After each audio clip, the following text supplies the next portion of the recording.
Hi అండి.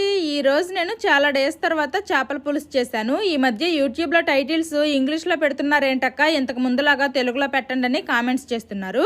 నేను తెలుగులోనే టైటిల్స్ పెడుతున్నాను. ఈ మధ్య యూట్యూబ్ వల్లే ఇంగ్లీష్కి చేంజ్ చేసి చూపిస్తున్నారంట. కామెంట్స్ చూశాక వైటీ స్టూడియోలో చెక్ చేస్తే నేను పెట్టినట్టు తెలుగులోనే కనిపిస్తుంది. అదే వీడియో యూట్యూబ్లో ప్లే చేసినా కూడాను నాకు తెలుగులోనే కనిపిస్తుంది. కొంతమందికి తెలుగులో, కొంతమందికి ఇంగ్లీష్లో టైటిల్స్ కనిపిస్తున్నాయంట. మరి మీకు టైటిల్స్ ఎలా కనిపిస్తున్నాయో కామెంట్ చేయండి. మీతో పాటు మీ మామయ్య ఒక్కరినే తీసుకొని వచ్చారు, మీ అత్తయ్యని ఎందుకు తీసుకొని రాలేదని అడుగుతున్నారు. మా మామయ్యకి కొన్ని మెడికల్ టెస్టులు చేయించేసి హాస్పిటల్లో డాక్టర్కి చూపించి కొన్ని మెడిసిన్ ఇప్పించడానికి అనేసి అయితే తీసుకొని వచ్చామన్నమాట.